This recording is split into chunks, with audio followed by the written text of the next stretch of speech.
Greetings, Mavericks and new viewers.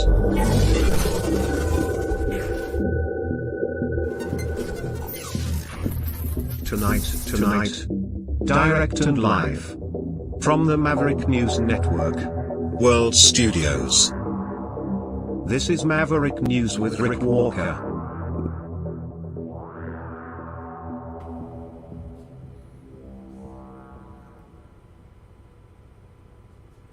Good evening, everyone. I'm Rick Walker. Welcome back to the Maverick News Network. We have a few things to share with you tonight of note. We're going to go to Dragon in his studio up there in Montreal. He has just returned from UQAM, the campus there where we have one of a couple of encampments in Montreal in support of the Palestinian movement. We'll update you on what's going on at McGill University as well. We'll also talk about, we'll give you the latest information on the death of Iran's president after that helicopter crash yesterday. And we'll see where else the broadcast takes us tonight. So stay with me. We have all that and more coming up right after this.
Maverick News.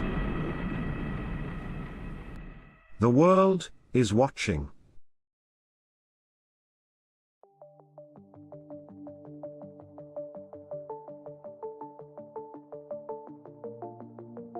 Greetings, brave Mavericks.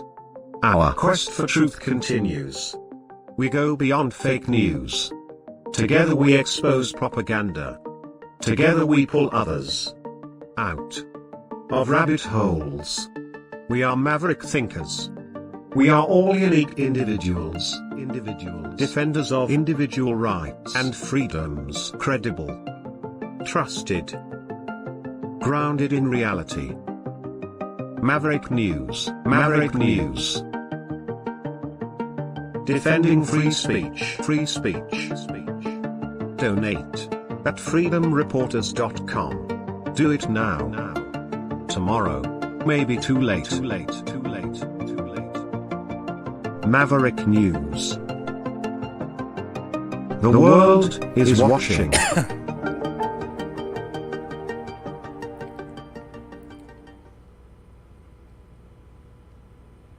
And we're back, and let's bring Dragon in direct from Montreal. Hello, sir. Hello, sir. How are you? Directly from the Dragon Lair. That's right.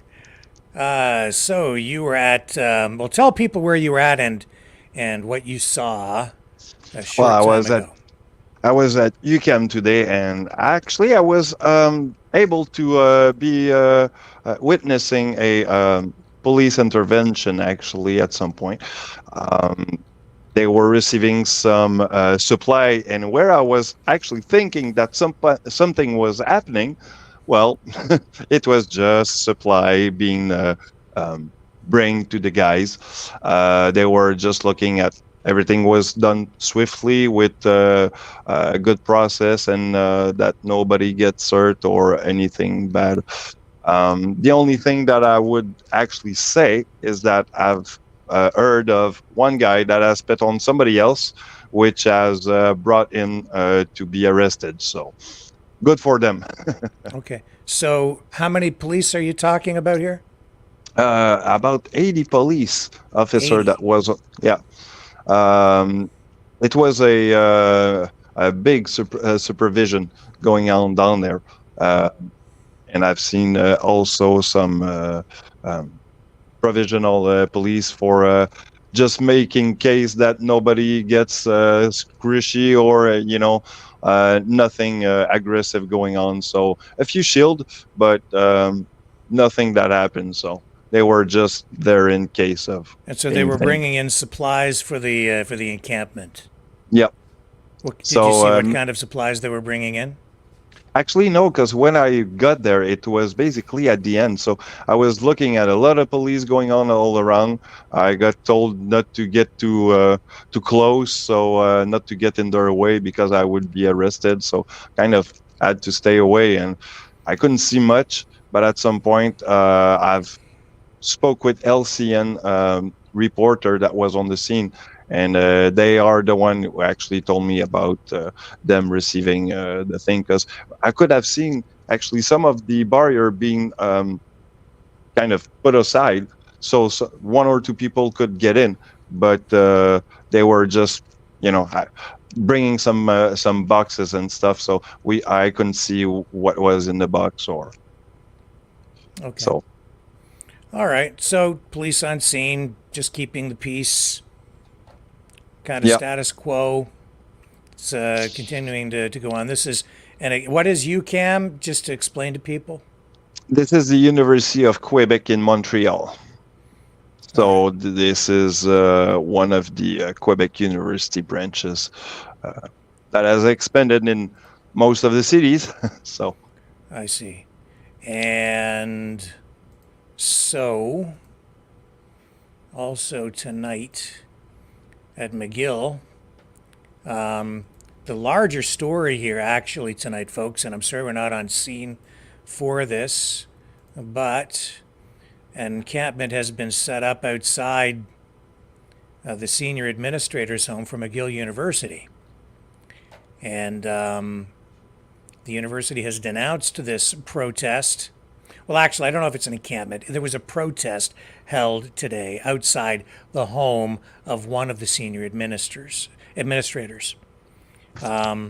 There was a poster that was shared on social media to promote the protest. The event said that the protesters were delivering a message to McGill administration that we refuse to stand by quietly while they remain complicit in genocide. And as I say, police have been monitoring this, but the administration at the university says this crosses the line. In a statement, the university has said a group of individuals gathered outside the house chanting amplified slogans. The Montreal police were on site. McGill condemns this absolutely unacceptable behavior. Targeting people and their families at their residence crosses the line from peaceful protest to intimidation and harassment. Any thoughts on that, Dragon? yeah, well, I've seen today actually two new little stickers on the McGill University campus, and they were kind of anti-Semitic a little bit, an anti-Jew kind of message, which I'm not gonna allow myself to repeat, but yeah, it's kind of getting aggressive in a bit, or probably more intense as messaging wise. So it's hard. It's hard for me to look at once in a while. Things are getting Well, drastic here. I mean, protesting at someone's home is controversial. It well, as you see tonight, administrators at the university say it goes too far. Other people, I guess, think it's okay to take it straight to somebody's house. I don't know. I wouldn't like that. No, I wouldn't. Personally, don't come in my house to protest. So I'm just going to check the chat. How do you guys feel in the chat? What are you guys thinking? Is it appropriate to go to a university administrator's home to extend this protest there, where people, you're not only affecting the university at that point and people who go to the university, you're affecting the families, the people in the neighborhood are impacted as well. It's a kind of a disturbance for the neighbors. Isabel says that's invading privacy. Jesse LeBlanc, what is it with people? I didn't even take a position on this. And people are like, why, Rick? Will you be against Canadian old stock parking there and on Trudeau's lawn? I never said anything. Well, what is it? People just automatically think that maybe I'm for it, maybe I'm against it. I haven't said anything one way or the other yet. So reserve your browbeating until later, folks. Maybe I'll take a position later. It's okay. I'm not. Who said that?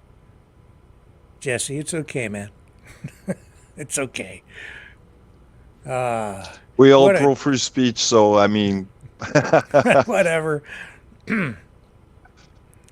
Yeah, Jesse says Trudeau and other puppets don't disturb our private lives. It wasn't his shoot. No, it's okay. That's okay. It's all right. Lives, yeah. But I'm arguing myself with the fact that it is true that we are in a moment where we need probably to say things upright. But the thing is, we need to, say the thing properly in the right in the right setting, right? And in front of somebody's else house is not the right setting. I don't know. I see it from time to time. I see people get, so jacked up about something that they will go to the home of a public official or someone that they want to, protest, and they'll take it right to their front doorstep. I don't know. I do know that at McGill, they have not given up on trying to have those protesters removed from that encampment. They are going to seek an injunction again. We saw earlier this week, and Dragon, you were there on scene when the university's request for an injunction to have the encampment there removed was rejected. Yep. But the university there, McGill University, this is the other university, has issued this statement saying the university will move forward with the next steps in the process to seek an interlocutory injunction following the decision by the Superior Court of Quebec regarding McGill's application for a provisional injunction. Now that was they actually made this statement on Friday, but I'm bringing it back up now because we're here talking about this, and the police presence at UQAM says we maintain our belief that McGill, as a private property owner, does have the right to authorize usage of its grounds as well as its buildings. McGill's request for a provisional injunction did not seek to stop protests on its campus. It sought to stop an indefinite occupation of its property. I agree with that assessment. That is what I said right here on the program after a number of days of that going on. And actually what, for me, prompted that's my assessment of the situation from a legal perspective, and I'm not a lawyer, but as I assessed it, they really crossed the line when they were preventing people like you, Dragon, and others from accessing the property because they didn't like your politics or they didn't want you in there for whatever reason. And there were many other people that they're blocking access to the property as well. They don't own the university, these protesters. They don't have the deed to the property. It doesn't belong to them. And I would, in my assessment of it from a legal perspective, it's not public property. It's private property that is publicly funded to a degree, but not entirely. A lot of the funding comes from private donors and companies who fund the entire operation. And that area, that front lawn, is what would be referred to as common area, where they allow the public to access it like a shopping mall. And when you're walking through the center of a shopping mall, that's the common area. And all the stores share the benefit of that. They pay into a fee to make that area accessible to the public. The public is allowed to walk in that area. It's not really a public space. It's a common area on private property. That's what you're dealing with at the university. That's why police stand back off the property when they're observing. They will venture onto the property if they visually see a problem.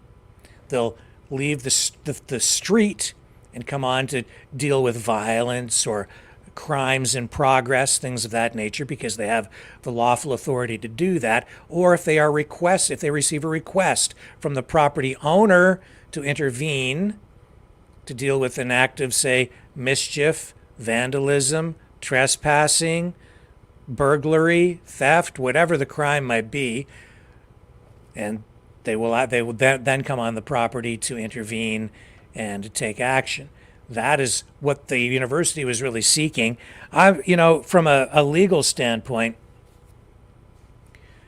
technically, I would also argue that the university doesn't even need the injunction. They're going to the court to get the injunction.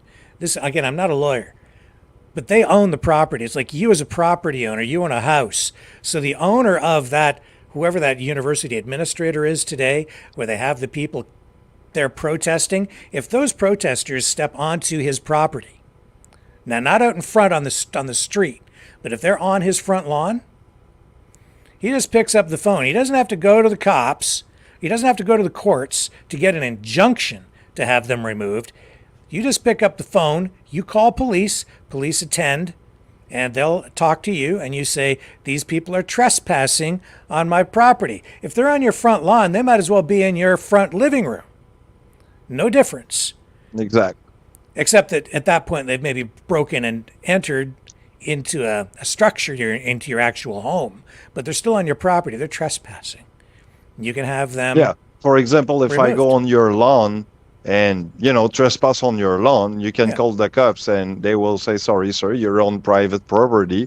This man can, take you on court for that or press charges, because you're trespassing. This is how it works. And there are some technicalities as well that most people are not aware of this, but in any municipality, there's a portion of your front lawn that doesn't even belong to you. There's from the curb, usually about 4 to 6 feet in. It would depend on the municipality. You'd have to check your bylaws. The municipality actually owns that portion of the front lawn on your home. So they can access that. That's where they plant trees, municipal trees, things like that. And Dragon, I'm just going to let you speak for a moment while I take this call. Sure. So anyway, by law, I think where Rick is referring with the 6 or 4 feet in front, just one little trick. There's always a bonfire on front of your lawns, or, that kind limit where actually the city bylaw goes. So just a little trick to know where you're trespassing your own lawn. And that's one thing. The other thing I forgot to tell you, actually, 2 days ago, I had a little talk with one of the guy actually that was on the scene a few weeks back. If you remember, the green umbrella guy that was pushing me around. I had a little talk with this guy 2 days ago, and fun talk about actually what is the security purpose of the whole thing with the student. And well, they just don't like to be docs, which, well, we're not here for that. So a little disclaimer, please, no doxing.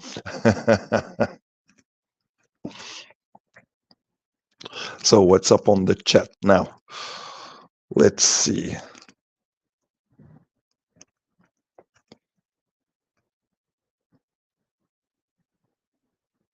Well, hello, Lori. Good to see you. And we got Rick back. Here I am. Okay, now my mic is unmuted. Did I miss anything important? Not really. Actually, I was Okay. trying to tell the guys a few little tricks. I think, for example, the bonfire in front of your house, that little limit kind of give you an idea of that limit you have in front of your lawn, which give you the bylaw relation that you were making. Yeah. So, taking a protest to someone's home, like the mayor or the university dean or something like that. It's just, there's a fine line there. And if anyone ever does that, you really need to stay on the street in front of someone's home. You can't go on their property. If you do, you can be asked to leave. If you don't, you can be charged with trespassing. And there are other things that you could be charged with as well. So you're getting into kind of a dicey situation when you're protesting at a private residence. But universities, see, that becomes more of a gray area because the courts will look at a university and give the protesters more latitude because there is a precedent that has been set there, both in Canada, the United States, around the world, where students will protest, right? And so this is being billed as a student protest, and there are definitely some students there, but it isn't just students. Now, universities, colleges, they are places of public discourse. They are, in a way, a version of a town square where people have their say, and they are magnets for the exploration of issues and protests. So courts will be a little bit reluctant at times to just come right out and initially issue an injunction at the request of the property owner, which is the university, because they also want to protect people's right to free speech.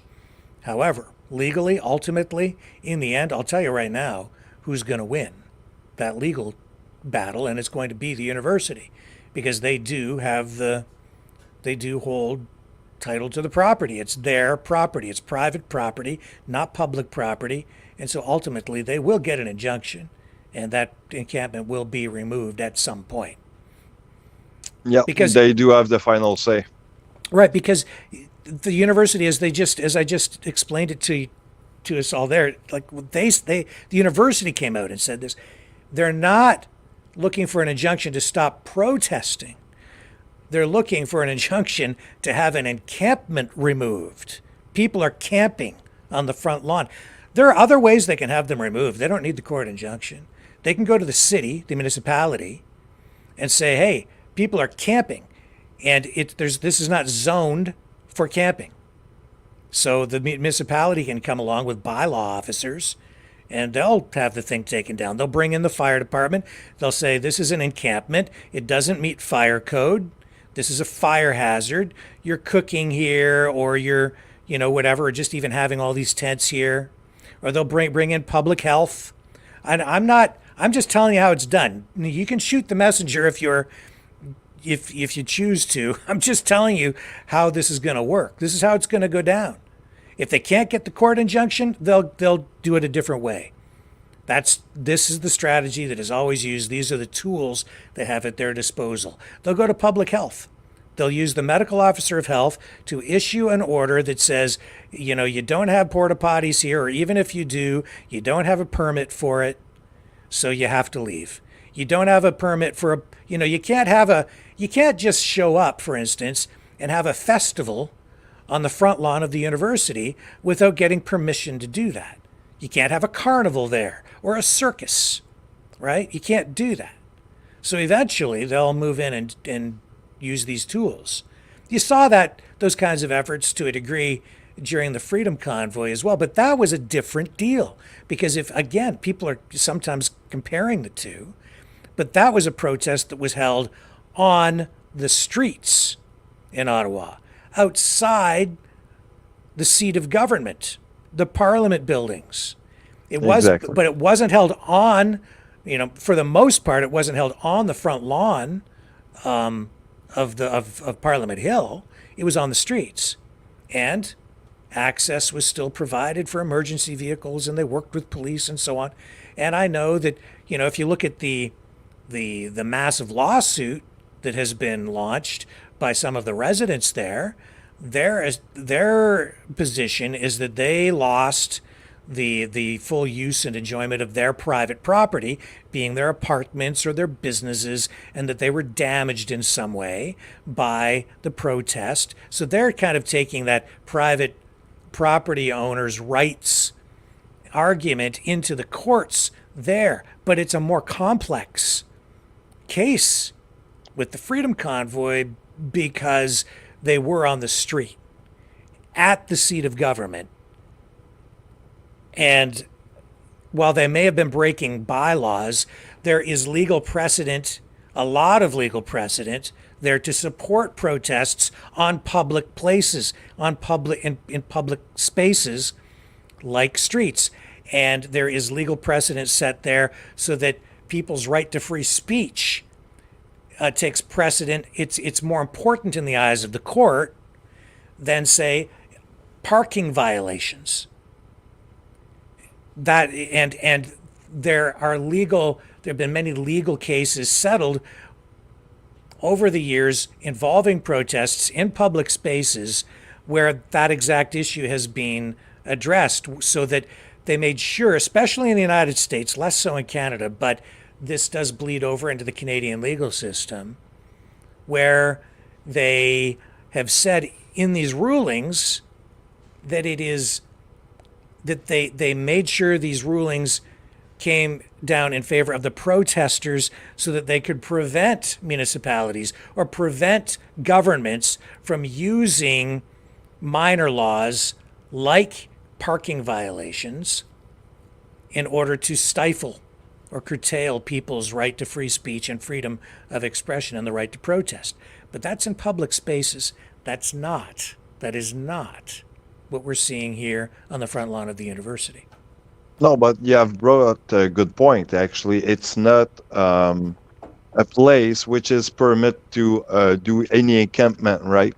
But there's probably always the same 2 or 3 homeless guy that lives around the encampment, not having their tent with the encampment, but just next to them, outside of the barricade, Yeah. to basically just kind of borrow the premise in a way. So this also could leave some legal questioning, I think. Yeah, well, that's one of the reasons that you have these rules set up as well. Is it's if you have an encampment like that, it tends to grow. You'll get more people coming in. They tend to get out of hand, and then you can create hazards. And as you've seen there, Dragon, and you've seen this yourself. At first you have the protests, then you have the encampment. Now you have homeless people moving in and joining the encampment there and living as part of the encampment, which maybe it's better for them, but this can be a problem in itself in a variety of ways. And it can end up damaging the property as well. And we've seen that. We've seen litter strewn about when some of these other protests have been finally broken up on university campuses in the U.S. The place is trashed. It's you have a massive cleanup afterward because the people leave behind all kinds of some cases even structures, right? Buildings that they erect on site and things like that. So, and garbage. True. Well, it's true that I don't know about anything inside the encampment, Yeah, but not saying. outside of the encampment where the campus is, it's very clean. Yeah. It's like people are taking care of their places. They're taking care of, not leaving anything. I've seen one actually put something on the floor, and there's somebody else who went like, "Dude, pick it up and go put Yeah. that in the garbage." And it's like really strict with the people around. They are really like snapping on their finger because somebody will produce some trash on the floor, and somebody will tell you to pick it up. So Sure. And and as you could tell from that statement from the university as well, these protesters, they could protest all day, protest all night. If they didn't have tents set up, they wouldn't. The university would have even more trouble removing them if they just came and protested in shifts. Or they could protest all day long, go home, and come back the next day and protest again. And it could go on in perpetuity. I mean, they could just keep on protesting and protesting and protesting. But you start setting up tents and things like that. Now you have you've given the university something that they will go to court for and use against you to have all of that removed. In the end, even if they do remove the encampment, I don't know that it would necessarily end up stopping the protesting. It just, and you've seen actually that in Ottawa too. In Ottawa, they have rules, bylaws set up now to try to prevent an encampment on the public roadways outside Parliament Hill, but they still allow people to walk in. You can't bring vehicles in because they don't want the roads blocked and things like that. But they can't stop people from protesting there. That's why even now we've seen, from time to time more protests go on up there, and it's the most appropriate place to protest, in my opinion, is right there underneath the window of Justin Trudeau. If you have a beef, you take it straight to the man, right? But they can't prevent people from protesting. They can just put restrictions on how you exercise your right to free speech. And then the question is, have they gone too far? What's appropriate? And we can, have larger discussions about that all night long. But that's what you've seen there. You can't, but the point is, the government can't stop people from protesting, and even the university would have a very difficult time stopping the protests. They could go on there every single day. It's the encampment and restricting access, seizing the property, taking it over, and then saying only certain people are allowed to go in here. Even the university can't do that. The university can't sit there and say, oh, no, only people who agree with these particular points of view are allowed onto the property.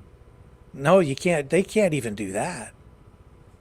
no, that's true. And I mean, I can go even today if I want to. I can go to the university, have some just a walk inside the university if I want to. Have some probably have some course around, even though I'm not intending or being a student.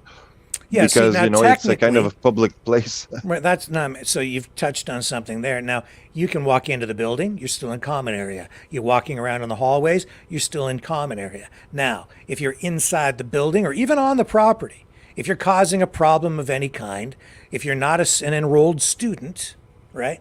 They could come to you and ask you to leave for some reason, right? But generally speaking, no, it's open to the public. They allow the public to come in, and they can't discriminate against people based on skin color, religion, political beliefs, things of that nature. Now, if they're causing a problem, if you walk into the building and start screaming at the top of your lungs in the hallways so that you're disrupting all the classes and the lectures, now they're going to ask you to leave, and they have the right to do that. That's the way the law works. Also, if you're not a student and you walk into a lecture, they might ask you to leave because you haven't paid the fee for your tuition.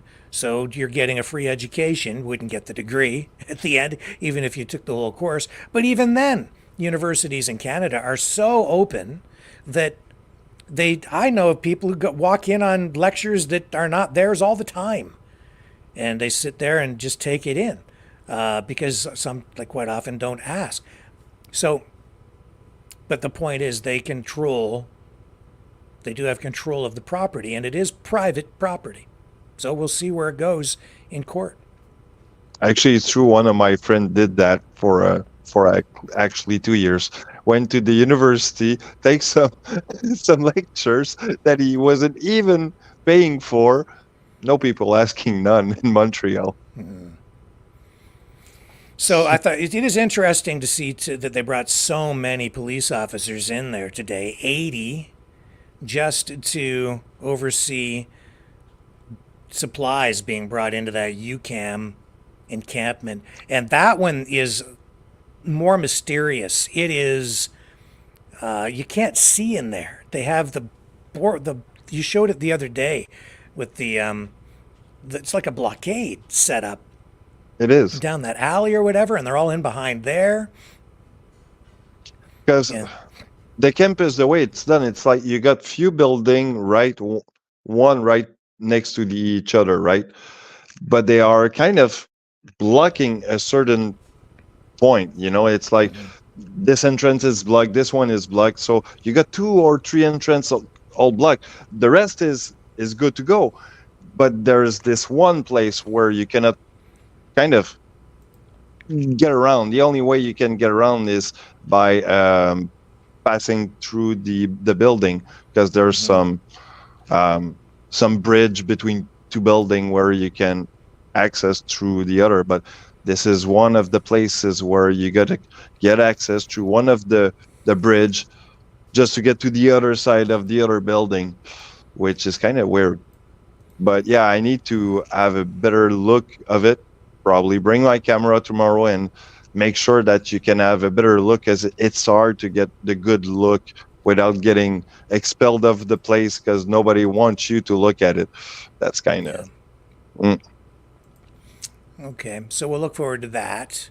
And I know that everybody is just itching to find out what the status is here tonight, Dragon, with this helicopter crash from yesterday involving Iran's president. Have you been following that at all? Are you up to speed? Yeah, I was up to speed, actually. I've heard today that, I think the Iranian government has said that there will be any, if somebody have done the deeds, well, they will have to look for the retaliation that will be kind of nasty in a way. So... Yeah, so what they're let's see saying about is that. if they find Israeli fingerprints on this, there will be retaliation like we've never seen before, not just against Israel, but also against its allies. That would primarily be the United States, and I would say even Canada. The thing is, so far, we're not seeing any proof of this being an assassination. Just a lot of speculation at this point.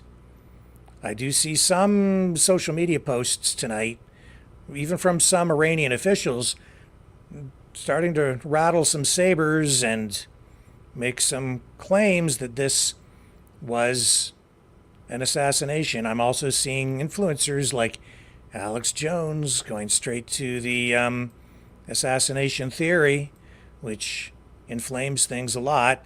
Now, so what are we looking at here? We've got, just to recap it a little bit, we've got the Iranian president, Ebrahim Raisi, described by media, both here in the West and even in Russia, as a hardliner and a longtime potential successor to Supreme Leader Ayatollah Ali Khamenei.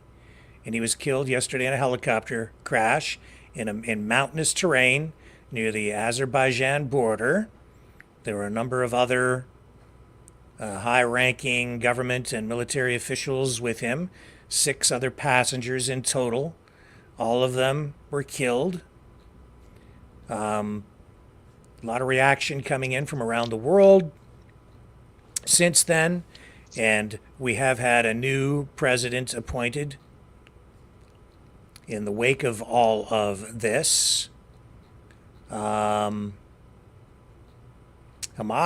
issued this statement saying the statement conveyed this. They said, deepest condolences for this immense loss. It also praised the deceased Iranian leaders for supporting the Palestinian cause and resistance against Israel. At least that's the way it's described here, and expressed confidence that Iran's deep-rooted institutions will enable it to overcome the repercussions of the great loss. The Palestinian Iranian-backed Islamic Jihad group issued this and said, the martyrdom of the president and his foreign minister is a great loss for the Islamic Republic. Indeed, we have seen already the martyrdom. They're martyring the president, using him as a martyr, and characterizing him, casting him in that role in Iranian media tonight.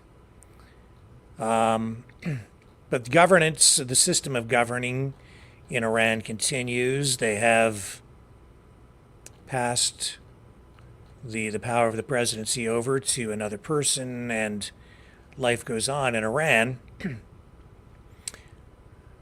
you think this is destabilizing? Are you worried about this, Dragon? Well, I was seeing probably some sort of power vacuum coming from that. I'm probably wrong though, but yeah, there's probably some tension. And with what's going on in every campuses everywhere, I mean, this is a pretty volatile type of situation, I think. Yeah, the danger here is that if we find out that this was an assassination, if there is any evidence of that, we're going to see potentially real escalation in this conflict between Israel and its neighbors, not just what's going on in Gaza. Even if there is no evidence, if emotions continue to run high, and Israel uses this, Iran uses this in some way to, I'm just saying, it could be that even if it isn't an assassination, it could be cast as an assassination in the court of world opinion, and you're gonna, then there will be more demand from the public on the Iranian side for additional action against Israel.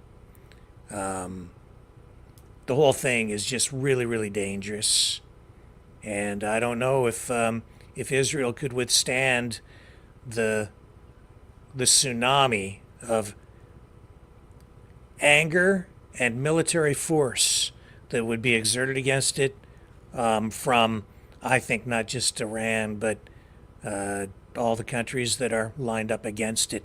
This also, Iran couldn't, or Israel couldn't survive on its own. This would suck the United States directly into a conflict there if they want to preserve Israel as a nation state. Yeah, Iran said actually that they will bring their allies to the table in case of retaliation if, it was an assassination attempt that has been ruled. So the thing is that Russia being one of them, I would probably fear for the worst in a way, or hope I'll that be right nothing back. happens. I'm going to take. So yeah, there's a lot of. It's going to be a lot of volatile gasoline being spread around the whole situation, I think, which is sad. And everyone's hope, I think, that nothing's happened from that, or that we can find out that actually only the weather was part of it. Sorry, false alarm. No problem. So we're watching all of that tonight, Dragon, and and also connected to that story and connected to your story over there at UCAM and at McGill University.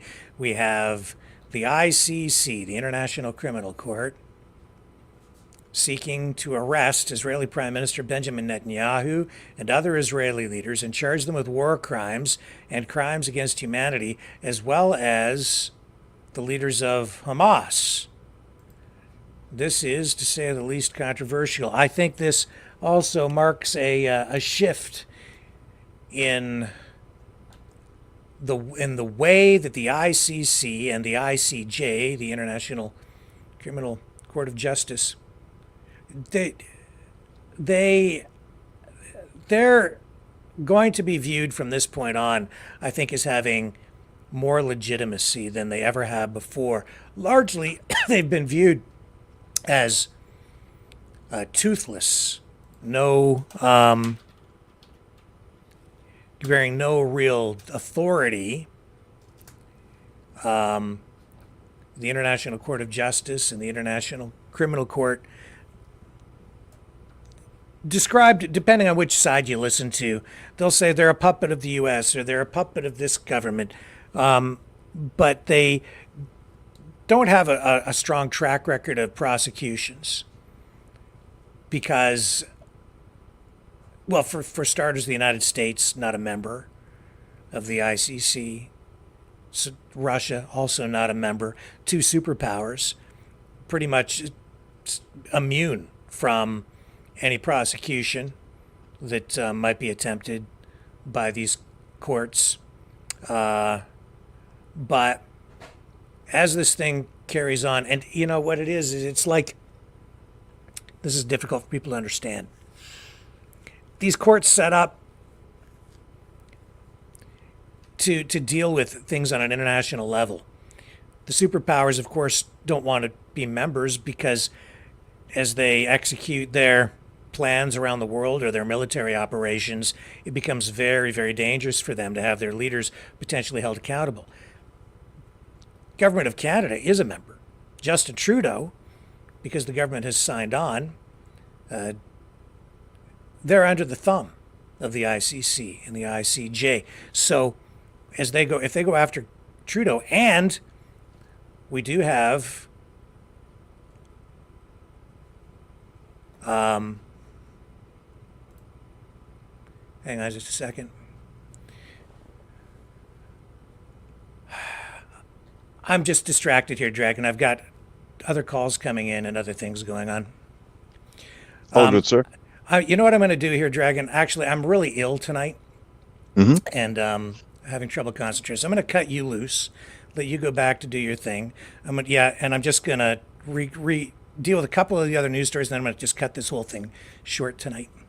So if you don't mind, sir, we're just going to wrap it up early here this evening, and then we'll pick it up again with you tomorrow. I really appreciate your efforts out there and bringing all this information to light for us from UCAB to just kind of let us know what's continuing to go on there. I appreciate that. Any final thoughts tonight, Dragon, before we kind of wrap up? Well, my friend, always keep your phone busy, or, well, just sure to be, captivating some good image and bring it to Maverick. We'll be happy just to show it. Okay, I appreciate it very much. And then I'm going to give you a call and have a chat with you when I go lay down after this broadcast, okay? And Roger, sir. We'll have a chat. Okay, thank you, Dragon. Have a good one, and please take care of yourself, Rick. All right, awesome work today. Thank you, sir. I'll talk to you again soon. Okay, bye. And that's Dragon. And I'm just going to take a real quick break, come back. We're just going to move on to a couple of other stories from today. And I think we've kind of covered off all this stuff from the universities up there for today. It's kind of status quo, a bit of a false alarm, I think, really, with all the cops moving in. But that was a large police presence just to bring in supplies to UCAM up there in Montreal. But it shows you how volatile the situation is and how the university administrators and police are worried about public safety. So stay with me. I'll be right back on the other side. The New World Order. Government overreach. The Great Reset. Mainstream media lies. Now more than ever, independent voices are needed. Donate now, at freedomreporters.com.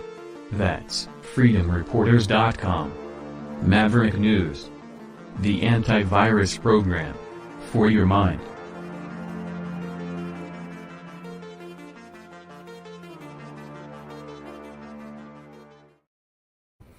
Okay, so I'm here. So we will get into some of these other stories before I sign off tonight.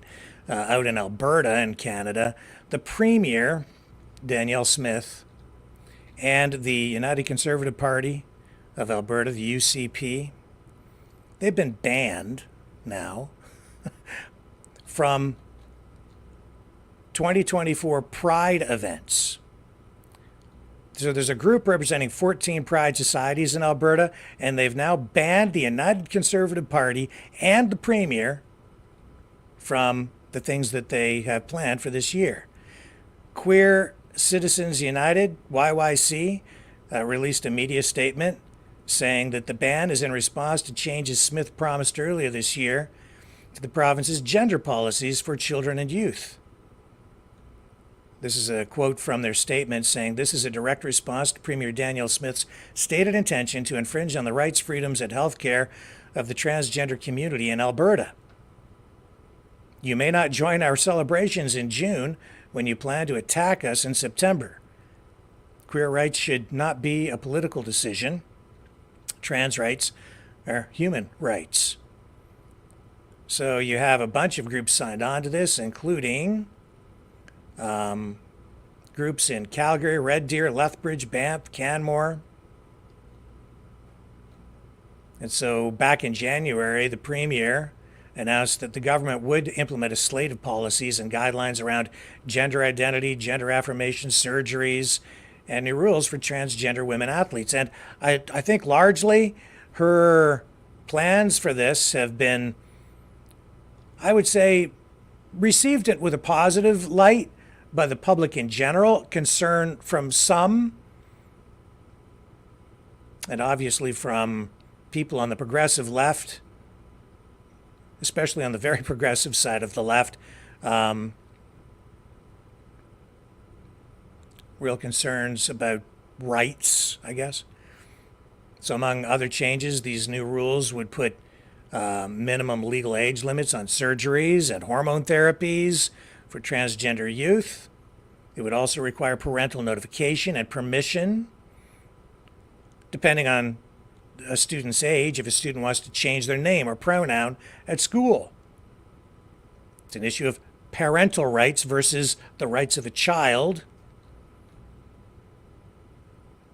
These are complex issues, and here in Canada, the government has shifted in recent years, giving more and more weight to the rights of children, and some government officials, depending on who you talk to, would argue that parents don't even have any rights, only potentially responsibilities when it comes to their children.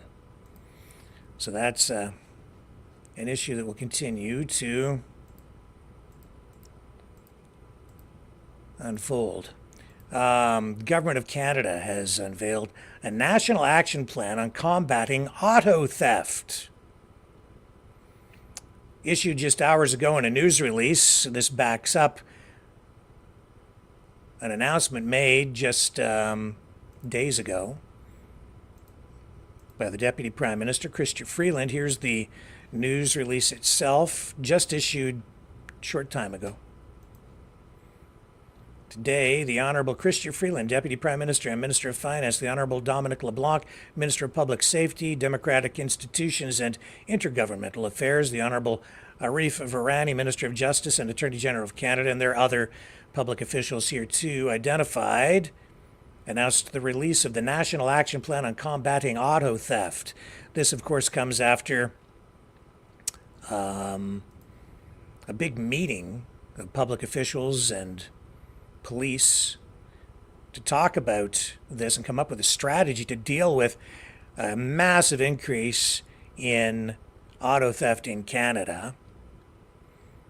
Changes legislatively and regulatory include proposed amendments to the criminal code to institute tougher penalties for auto theft with ties to violence, organized crime, and money laundering, new offenses targeting the possession and distribution of devices that facilitate auto theft, a new aggravating factor applicable at sentencing where there is evidence that an offender involved a person under the age of 18 in the commission of an offense. And we also found out just recently during that public hearing into, or public meeting into auto theft in Canada, that some of these auto theft rings are actually using minors to do some of the dirty work for them. And then these vehicles are being not just stolen, but then exported in large numbers in shipping containers to other countries where they're often chopped up for parts or in some cases just sold outright. I think sometimes with serial numbers being altered. So they also have enhanced intelligence and information sharing plans. They have a whole action plan here. Whether it will be successful or not, I guess we'll find out. I do have a clip with Chrystia Freeland queued up here. I know she's one of your favorites. Finance Minister, Deputy Prime Minister, here she is addressing this issue and outlining what the plan is all about. And having that car stolen from them.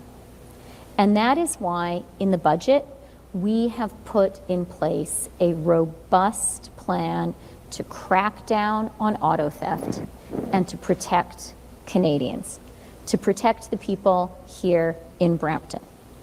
Our Budget Implementation Act includes measures such as providing law enforcement and prosecutors with the tools they need to protect Canadians from having their cars stolen. Specifically, this includes more robust criminal offenses relating to auto theft and new restrictions on the possession and distribution of devices used to steal vehicles. This is about taking the tools away from people who are committing these crimes, making us unsafe. Cette mesure prévue dans notre budget. Okay, so I can tell you that auto theft has become a massive problem, viewed as an actual crisis by certainly the insurance industry. Where they're telling us that for the first time in history, Canada's private auto insurers paid out $1.2 billion in theft claims, and that's a figure that goes back to 2022. That's 3 times more than was what was paid in 2018, and the trend is still climbing. We don't even have the most up-to-date stats for 2023 yet. In Ontario alone, my province, where I live, auto theft claims are up 329% in that same period of time. Of the over $700 million in losses across Ontario, $500 million, that's $500 million, was in the Greater Toronto area alone. The 905 area code belt, which includes Durham, Halton, and York, have experienced a 500% increase in auto theft in that same period of time. And that's what the government is trying to address. It has become a big problem in terms of optics for the Trudeau Liberals, the opposition, the Conservatives, using that as an issue and scoring points with it as we head closer every day to another federal election. And on that note, I'm just going to look that up here. I can tell you that both Trudeau and Poilievre suffering from a credibility issue. They have an image problem. Here, let me just pull up the stats on this. A new Nanos poll came out, and they have a problem.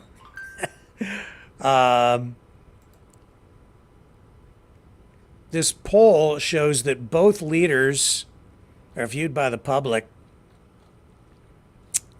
as lacking credibility. So even though the Conservatives are way out in front in the polls, and Polyev is enjoying that, and it looks like he's on track to become the next prime minister, this new Nanos poll shows that it's not really just so much about him. That's not really why people are necessarily gravitating toward the Conservatives. It's that people are looking for change. But both of them, I think it's people were asked to rank them on a scale of 1 to 10, and I think Trudeau came in at like 3.5 in terms of credibility, and Polyev came in at something like 3.9. Almost the same. Numbers are really bad for both of them. The worst, of course, for Trudeau. But they didn't even get to the halfway point. So they didn't even score 5 out of 10. They're both down lower than 4. 3.5 for Trudeau.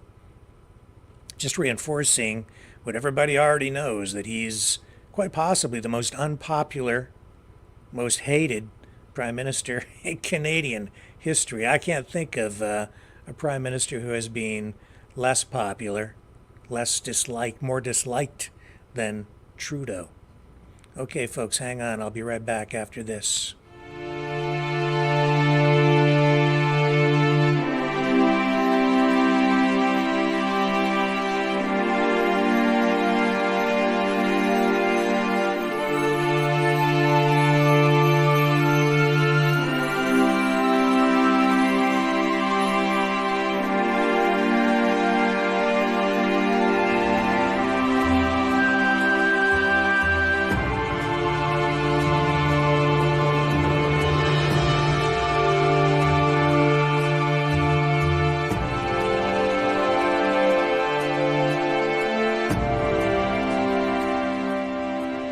Maverick News. The world is watching.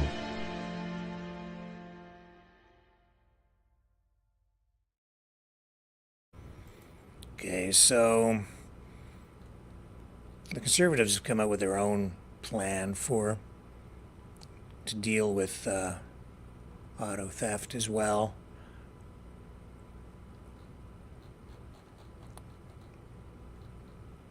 And this plan, unveiled by the federal government, will allow the courts to order someone to keep their bank accounts open to assist police investigation and bar financial institutions from closing that account if criminal activity is suspected.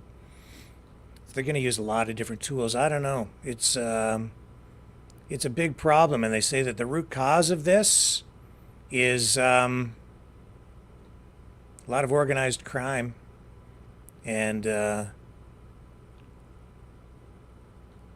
state of the economy.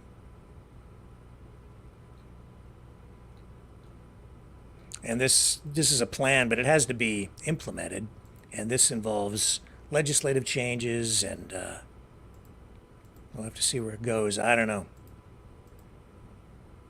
I don't even know if they'll get to a place where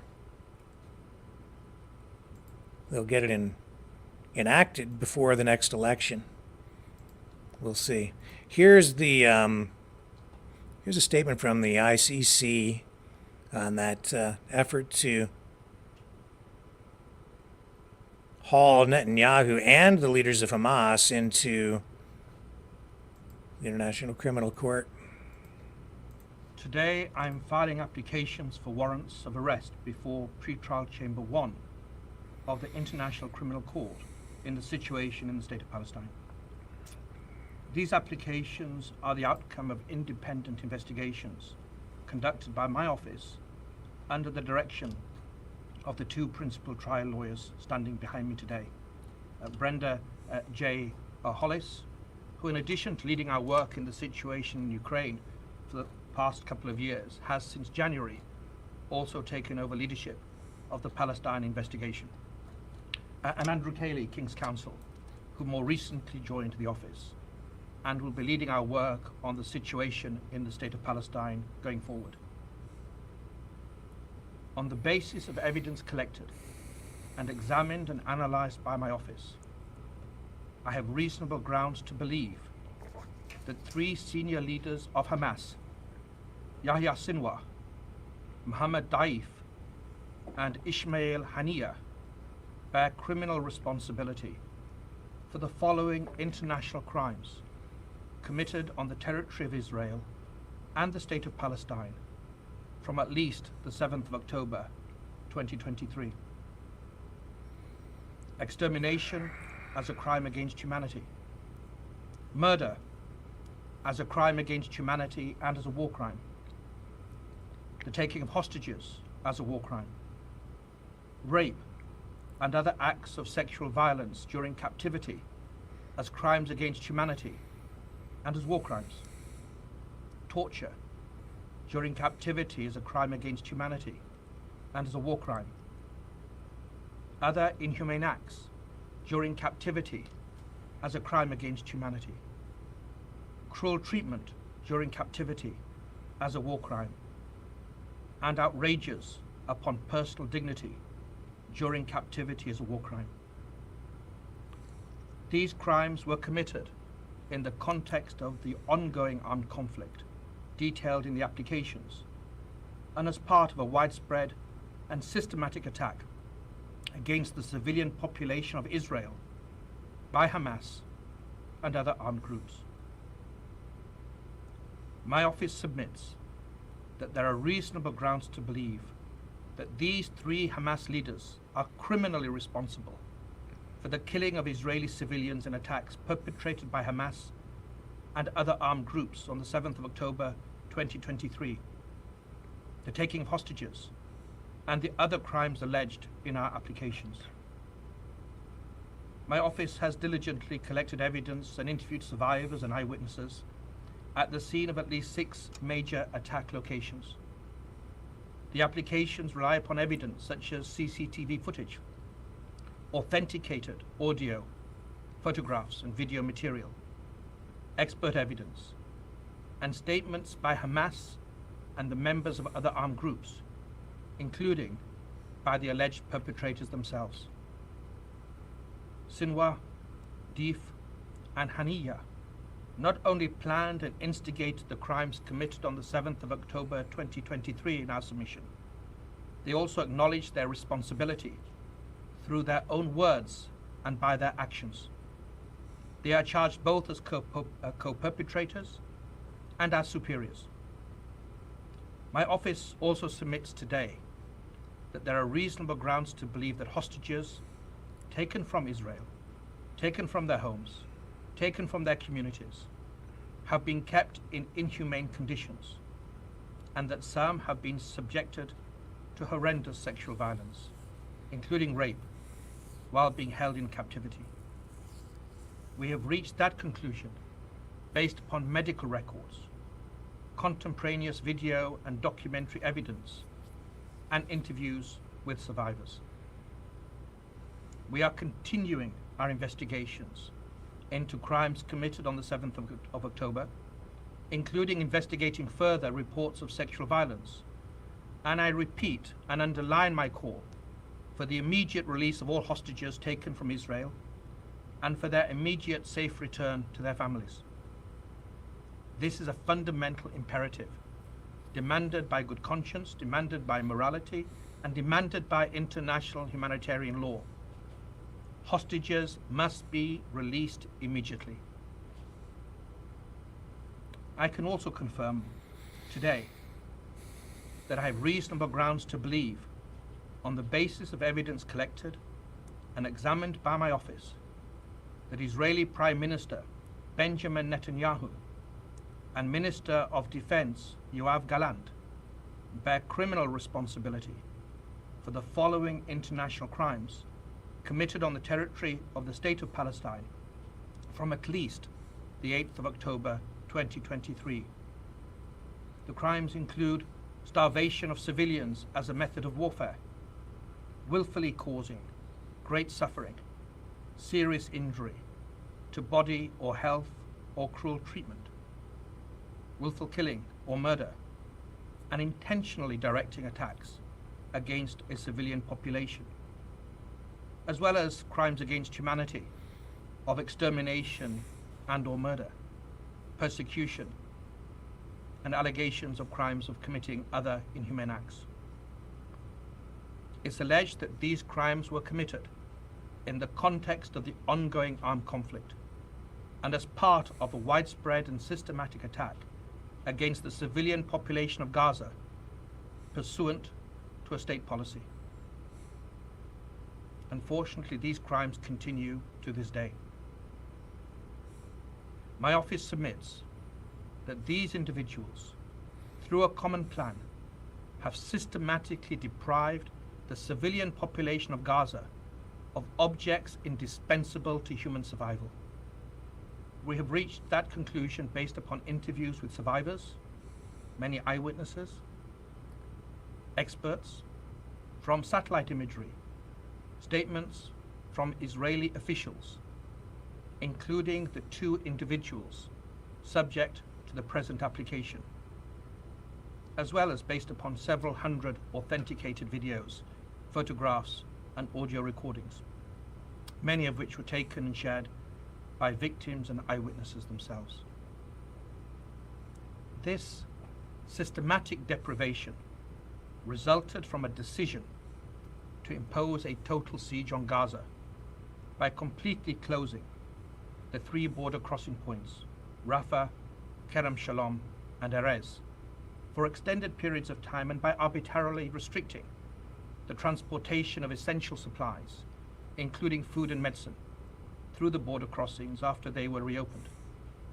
The siege, the total siege, also involved cutting off cross-border water pipelines from Israel to Gaza, which is the principal source of clean water for the population in Gaza. It was cut off for prolonged periods beginning on the 9th of October 2023, and it was accompanied by the cutting off or hindering of electricity supplies to Gaza from the 8th of October 2023 until today. That conduct took place alongside attacks that killed civilians, including people queuing for food, the obstruction of aid delivery by humanitarian organizations, and attacks on aid workers that forced many of those same humanitarian organizations to either cease operations or limit their life-saving efforts in Gaza.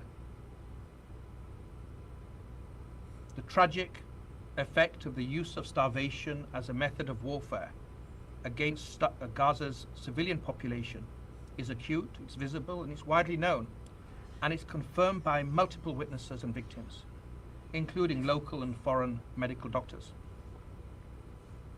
That starvation has caused and continues to cause deaths, malnutrition, dehydration, and profound suffering among the population.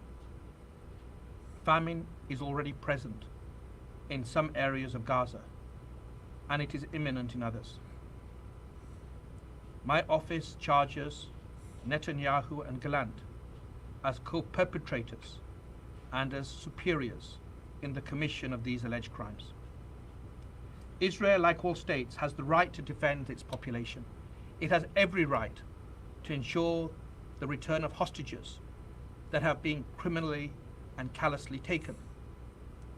Those rights, however, do not absolve Israel of its obligations to comply with international humanitarian law. Intentionally causing death, starvation, injury, and suffering to the civilian population, including so very many women and children, are criminal means to achieve military and political goals. That's what we allege. As I have repeatedly underlined, since last year in Egypt, in Israel, and in Palestine, and again this year, those who do not comply with the law should not complain later when my office takes action based upon solid evidence. That day has come. Today we underline in the clearest possible fashion that international law and the laws of armed conflict apply to everyone.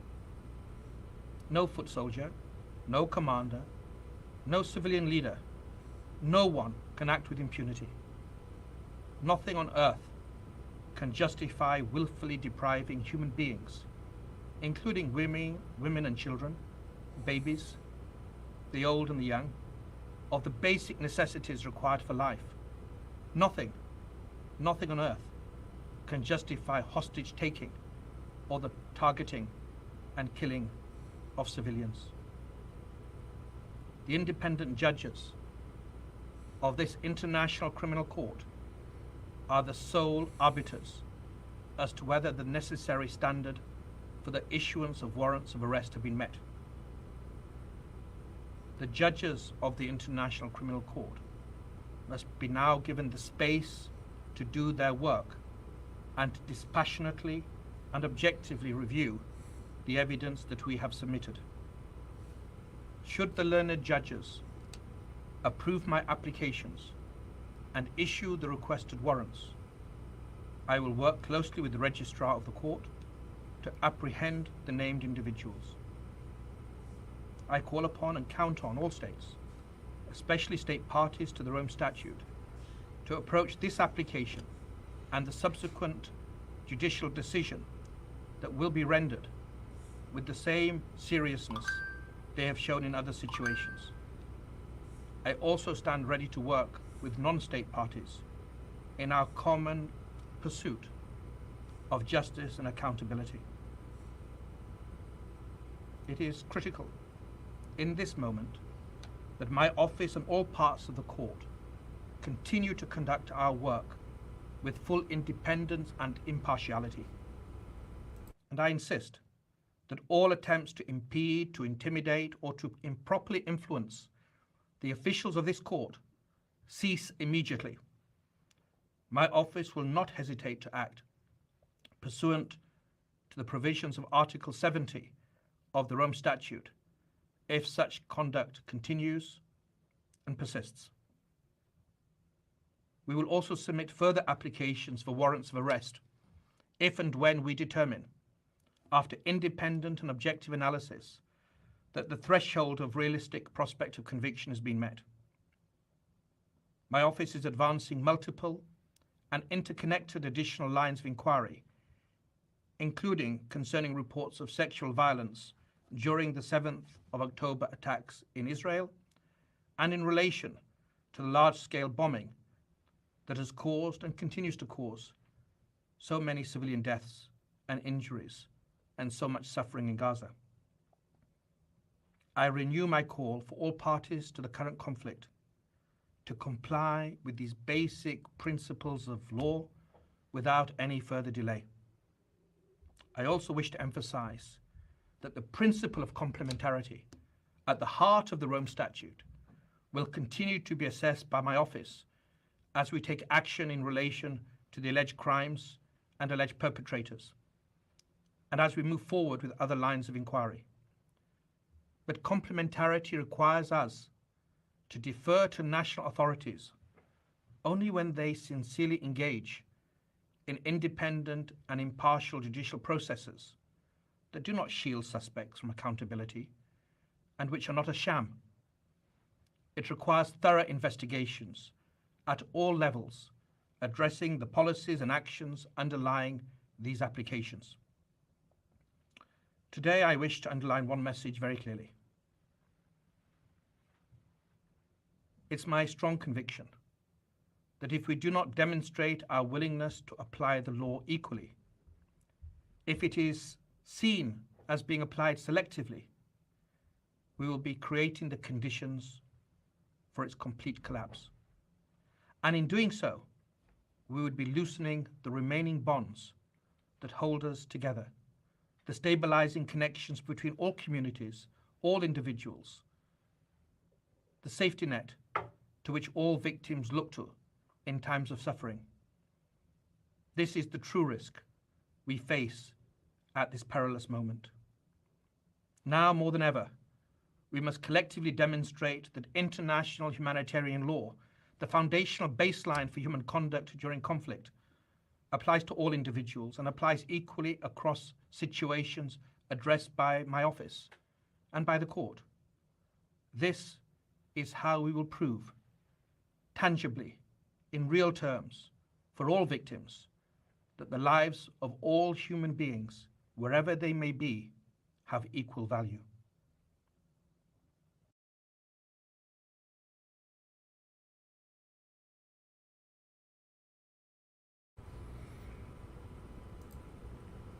As the saying go, nobody's right when everybody's wrong.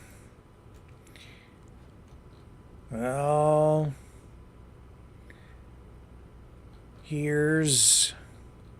let's get some reaction to this, shall we?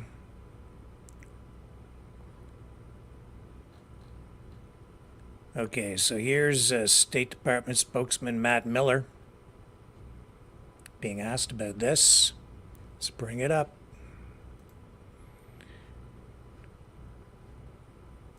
Get the U.S. position on this. I was kind of momentarily stunned by your original answers. I forgot my question, but these will be brief. So are you okay then with the application for arrest warrants against Hamas?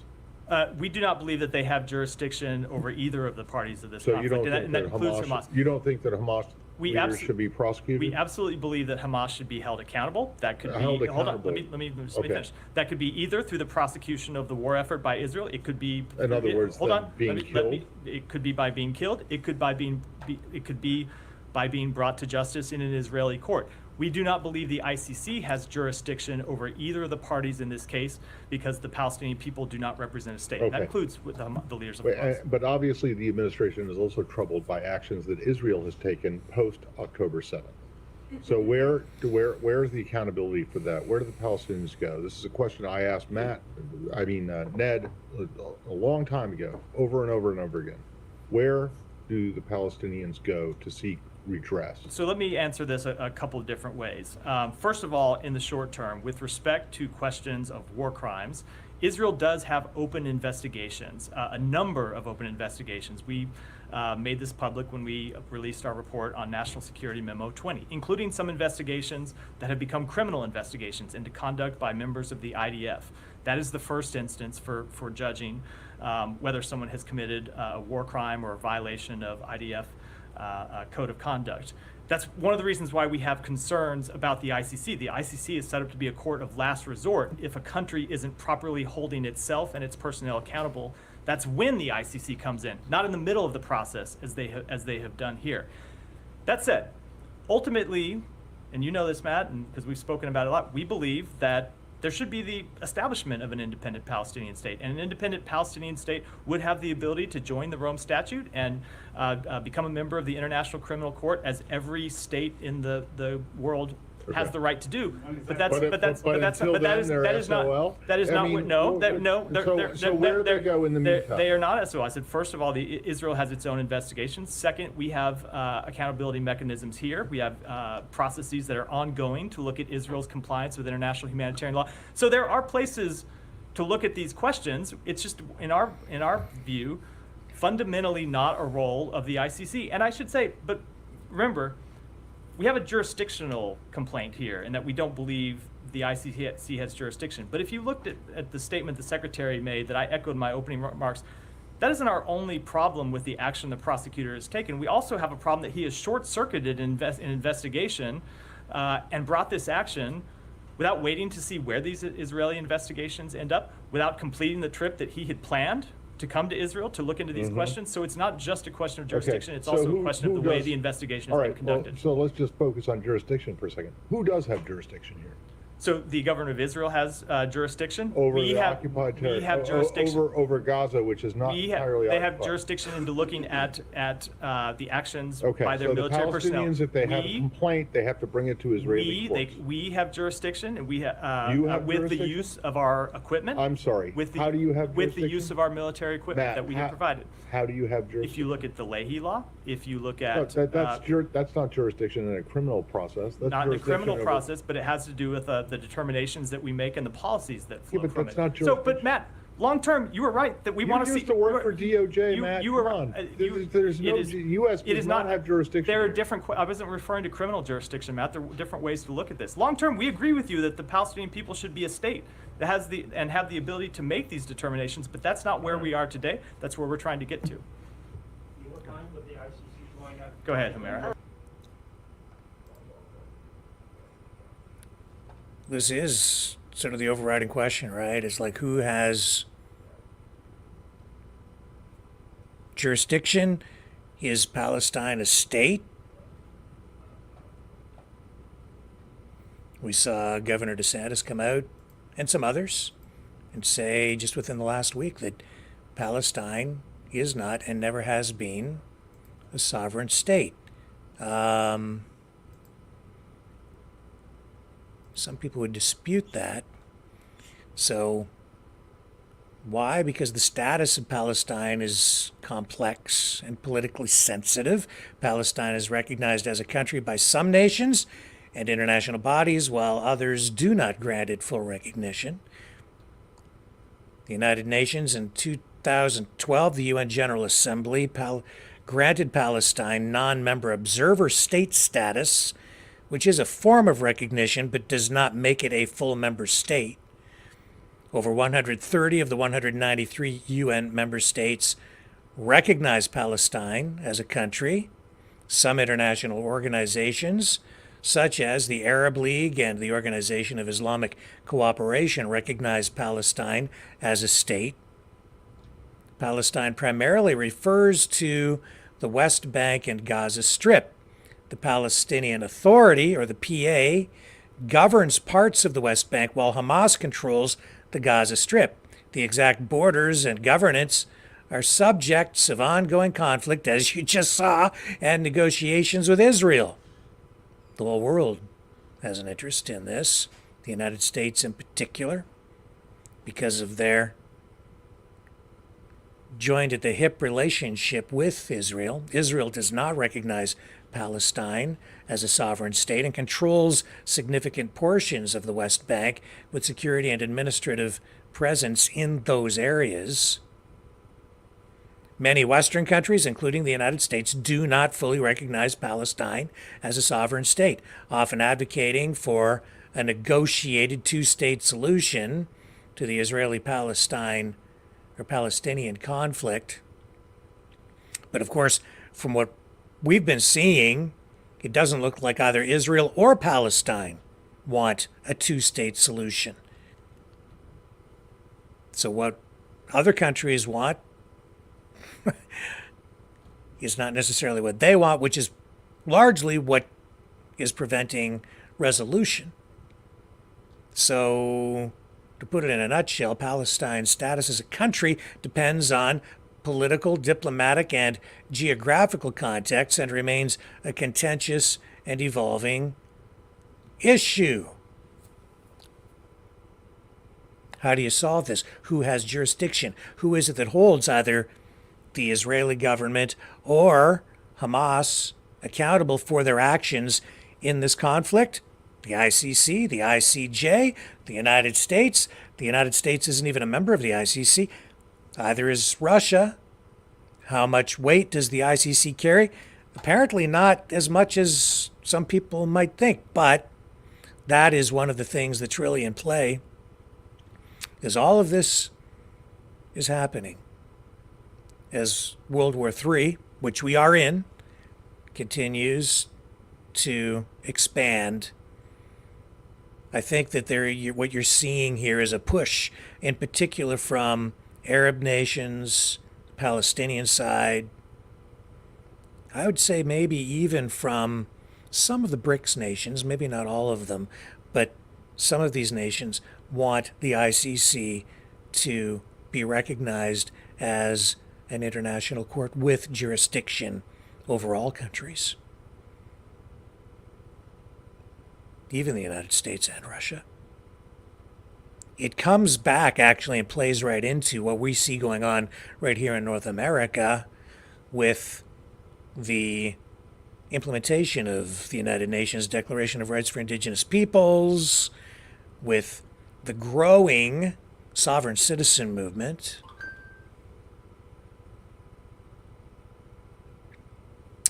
and these ongoing claims that governments in places like Canada and the United States, for instance, are not even legitimate governments.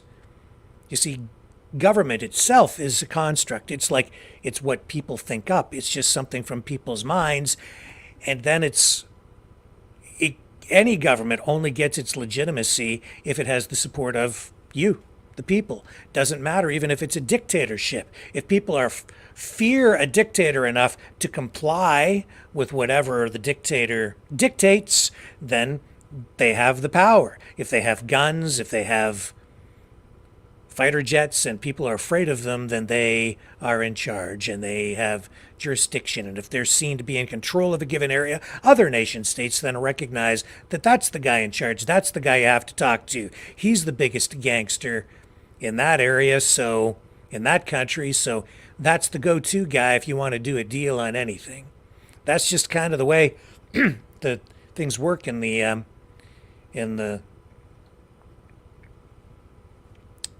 when you're dealing with the law of the jungle, right?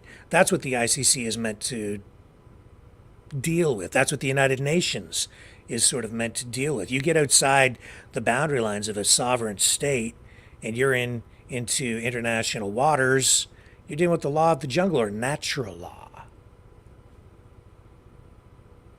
And what's that come down to? Who's got the most guns? But you need countries to line up or people to line up and say, no, this is what we want. We want peace. We want order. We want accountability for people who are running these countries. These are really complicated issues. And the ICC, the ICJ, they only get their jurisdictional authority. It's only worth anything if enough countries come together and say, yes, we agree with this and we want these rules enforced, which is also what the rules-based international order is sort of about too. But when you have other countries saying, no, we want our national sovereignty, we don't want to give up our sovereignty or our national authority, our right to self-determination over to someone else, or to a governing global body of any kind, whether it's the World Health Organization, the World Economic Forum, the ICC, the ICJ, you name it. They see it as an erosion of their authority. If you are the leader of a country, but you're now subject to the laws or the decisions coming out of some unelected, ungovernable, some other body that oversees all nations, it gives them a lot of power, doesn't it? Difficult questions. It's coming into play right here, right now in Gaza. Very complex, very difficult issues to deal with, and we'll have to see how it goes. I predict that you're going to see at least some additional weight or credibility and jurisdictional authority granted to the ICC and the ICJ as more countries come on board and recognize these bodies as a result of what we're seeing with this global conflict ongoing. I'm beginning to see that now, and the reason for that is because you're seeing more groups, in particular groups supporting the Palestinian side, go to the ICC and the ICJ to seek resolution on these issues. So keep your eyes on it. It's gonna be contentious. It's gonna be very controversial. Moving ahead. Take a quick break. We'll come back on the other side. Be right with you.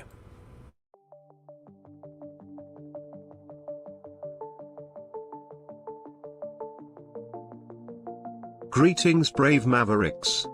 Our quest for truth continues. We go beyond fake news. Together we expose propaganda. Together we pull others out of rabbit holes. We are maverick thinkers. We are all unique individuals. Defenders of individual rights and freedoms. Credible. Trusted. Grounded in reality. Maverick News. Maverick News. Defending free speech. Free speech. Donate at freedomreporters.com. Do it now. Tomorrow may be too late. Maverick News. The world is watching.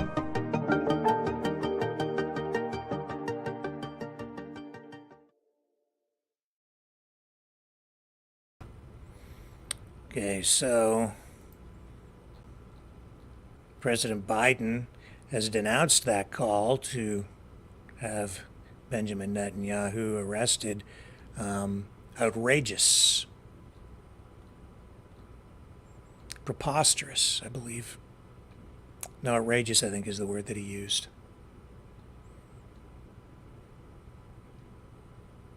So, we're also seeing Secretary of State Antony Blinken echoing Biden's reaction to the ICC announcement. He says it's shameful. He says Hamas is a brutal terrorist organization that carried out the worst massacre of Jews since the Holocaust, and it is still holding dozens of people hostage, including Americans, which is true. They are still being held. And I'm still surprised we don't hear more about it in the media.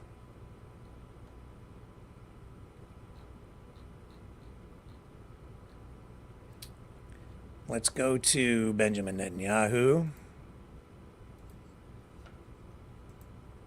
And we'll get a clip from Netanyahu on this. Hang on, here it is. This is the better version. Here. Let me bring this up.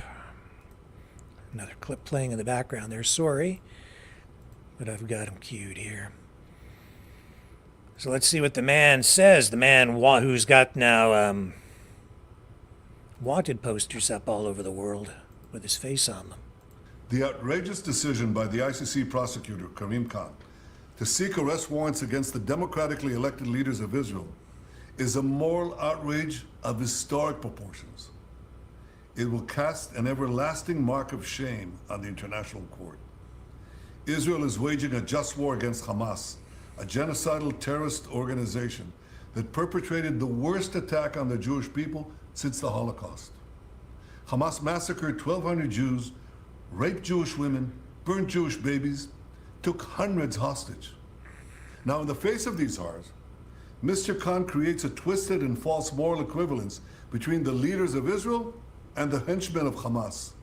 This is like creating a moral equivalence after September 11th between President Bush and Osama bin Laden, or during World War II between FDR and Hitler. What a travesty of justice, what a disgrace. The prosecutor's absurd charges against me and Israel's defense minister are merely an attempt to deny Israel the basic right of self-defense. And I assure you of one thing, this attempt will utterly fail. 80 years ago, the Jewish people were totally defenseless against our enemies. Those days are over. Now the Jewish people have a state, and we have an army to defend our state. Notwithstanding the blood libels Mr. Khan has leveled, Israel will continue to wage this war in full compliance with international law. We will continue to take unprecedented measures to get innocent civilians out of harm's way and to ensure that humanitarian assistance reaches those in need in Gaza. Mr. Khan also sets a dangerous precedent that undermines every democracy's right to defend itself against terror organizations and aggressors. The ICC has no jurisdiction over Israel, and Mr. Khan's actions will not stop us from waging our just war against Hamas. But Mr. Khan's abuse of this authority will turn the ICC into nothing more than a farce. He's doing something else. He is callously pouring gasoline on the fires of anti-Semitism that are raging across the world. Through this incendiary decision, Mr. Khan takes his place among the great anti-Semites in modern times.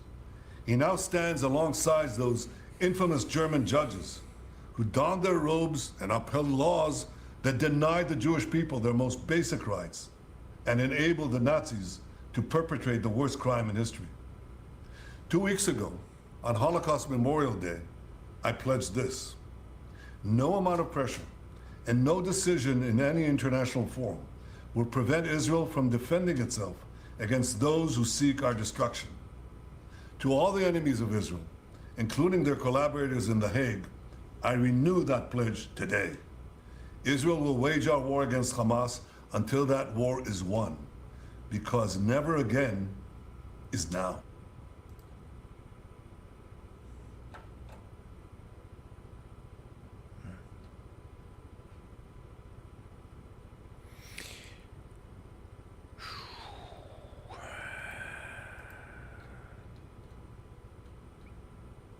that's enough for today, for tonight. We continue tomorrow. Thanks, everybody, for spending the time here. We'll return. Same news time, same news channel.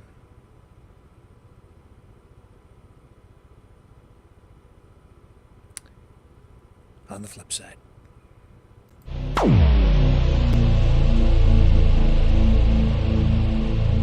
This has been a Maverick Multimedia production.